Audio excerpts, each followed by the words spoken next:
अस्सलामु अलैकुम वरहमतुल्लाहि वबरकातुहू। लेक्चर शुरू करने से पहले हम दुआ करेंगे। आप भी मेरे साथ ये दुआ पढ़ें। रब्बे ज़िदनी इल्मा, रब्बे ज़िदनी इल्मा, रब्बे ज़िदनी इल्मा। ऐ अल्लाह मेरे इल्म में इजाफा फरमा। आज से हम शुरू कर रहे हैं मुताले पाकिस्तान जमात नहम की जो नई किताब आई है उसके मशकी सवालात। और आज हम करेंगे बाब नंबर 1 पाकिस्तान की नजरियाती असास के मुख्तसर सवालात। ठीक है, आप हमारे चैनल को सब्सक्राइब कर दें और हमारी वीडियोस को लाइक और शेयर करें। शुरू करते हैं आज का लेक्चर। और बाब नंबर 1 है पाकिस्तान की नजरियाती असास। इसके मुख्तसर सवालात हम कर रहे हैं आज। और सवाल नंबर 1 है कि नजरिया या आइडियोलॉजी की वजाहत कीजिए। नजरिया की तारीफ। नजरिया इंसानी अकायदो अफकार का एक ऐसा मजमुआ है जिस पर किसी सियासी, माशरती और माशी निज़ाम की बुनियाद रखी जाती है। नजरिया तारीख के किसी खास दौर में लोगों के किसी मखसूस ग्रोह में पाए जाने वाले इज्तिमाई शऊर की अक्कासी करता है। यही इज्तिमाई शऊर किसी कौम की शिनाख्त और पहचान होता है और इसे दूसरी कौमों से मुमताज करता है। वजाहत। जिंदगी के अहम मामलात के बारे में किसी भी मुआशरे के लोगों की सोच आमतौर पर एक दूसरे से मिलती है। यही सोच इन्हें मुत्तहिद रखती है। यही ख्यालात इन लोगों का नजरिया या आइडियोलॉजी कहलाता है। पाकिस्तान के लोगों की गालिब अक्सरियत क्योंकि दीन इस्लाम से वाबस्ता है, लिहाजा इस्लाम को नजरिया पाकिस्तान की बुनियाद की हैसियत हासिल है। ठीक है। सवाल नंबर 2 है नजरिया के माखज बयान करें। नजरिया के माखज जो ज़राए नजरिया की तश्कील में मददगार होते हैं इन्हें नजरिया के माखज कहा जाता है। नजरिया एक दिन में कभी नहीं बन जाता।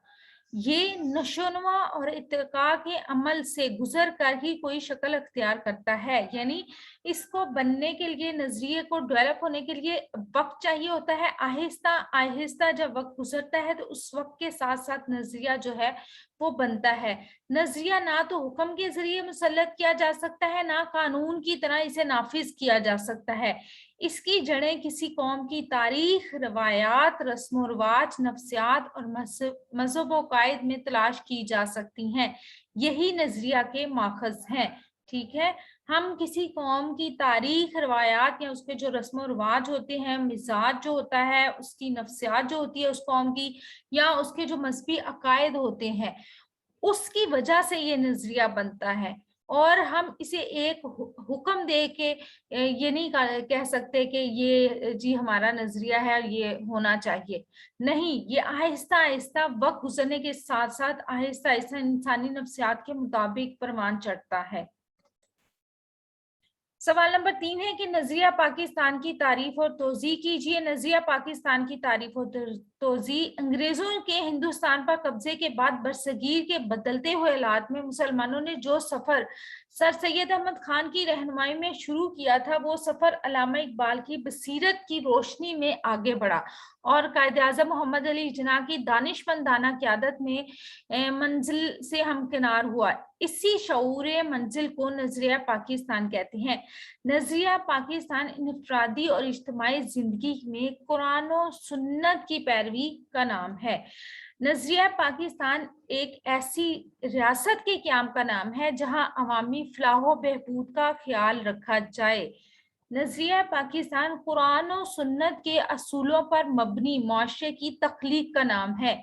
और नजरिया पाकिस्तान इस्लाम के असूलों पर अमल करने और एक तजर्बागाह के हसूल के लिए सोच का नाम है। ये इसकी चंद डेफिनेशंस भी मैंने साथ में ऐड की हैं। सवाल नंबर 4 है कि नजरिया पाकिस्तान की बुनियादों के हवाले से बुनियादी अकायद तहरीर कीजिए। नजरिया पाकिस्तान की बुनियाद। नजरिया पाकिस्तान की बुनियाद इस्लाम है जो 2 बुनियादी अकायद की तालीम देता है। नंबर 1, अल्लाह की वहदानियत पर यकीन यानी अकीदा तौहीद। अकीदा तौहीद से मुराद है कि अल्लाह ताला वाहिद ला शरीक है, इसका कोई शरीक नहीं है और वो सारी कायनात का खालिक व मालिक है, कोई चीज इसके इल्म से बाहर नहीं है। और नंबर 2 है कि हुजूर नबी करीम सल्लल्लाहु अलैहि वसल्लम की रसालत और खत्म नबूवत पर कामिल ईमान यानी अकीदा रसालत। अब अकीदा रसालत का मतलब तमाम रसूलों पर ईमान लाना और हुजूर सल्लल्लाहु अलैहि वसल्लम यानी नबी करीम सल्लल्लाहु अलैहि वसल्लम को अल्लाह ताला का आखिरी नबी और रसूल मानना, और इस बात पर यकीन रखना कि आप सल्लल्लाहु अलैहि वसल्लम के बाद कोई नबी और रसूल नहीं आएगा। ठीक है, इन दो अकायद की जो इसी बुनियाद पर, यानी यही इस्लाम है, और इस्लाम दो बुनियादी अकायद की तालीम देता है बेसिकली। ठीक है, और इसी यही चीज जो है वो हमारा नजरिया पाकिस्तान है। क्या मैं पाकिस्तान के माशी पहलू पर रोशनी डालिए। क्या मैं पाकिस्तान के माशी पहलू, सर सैयद की तालीमी तहरीक से यहाँ मुराद है तहरीक अलीगढ़, जिसके जरिए सर सैयद अहमद खान ने पहले स्कूल, फिर कॉलेज और बाद में यूनिवर्सिटी ये बनी थी, और इसके जरिए उन्होंने जदीद तालीम से मुसलमानों को हमकिनार किया था, करना शुरू किया था। उस तहरीक की यहाँ पे बात हो रही है। का असर मुसलमानों के एक बहुत महदूद तबके ने कबूल किया। मुसलमानों की बड़ी अक्सरियत जज्बाती क़यादत के ज़ेर असर और माजी परस्ती की वजह से जदीद तालीम से दूर रही। इस तरह मुसलमान हर मैदान में हिंदुओं से पीछे रह गए। ठीक है, क्योंकि उन्होंने जदीद जो तालीम थी, या आप ये कह लें अंग्रेजी तालीम हासिल नहीं की थी, और तो वो हिंदुओं से पीछे रह गए। वो सरकारी मुलाजमतों पर हिंदुओं की इजारादारी कायम हो गई। ज़राअत, सन्नत, तिजारत में मुसलमानों का हिस्सा ना होने के बराबर था। इन्हीं वजूहात की बिना पर कायदे आज़म और अल्लामा इकबाल हिंदू साहूकारों के एहतिसाल से निजात दिलाने और माशी तौर पर तरक्की याफ्ता बनाने के लिए मुसलमानों की सियासी आज़ादी को ज़रूरी समझते थे। ठीक है, और मुसलमानों पर इस हद तक बुरा वक्त था वो माशी लिहाज से कि जब भी सरकारी सतह पर कोई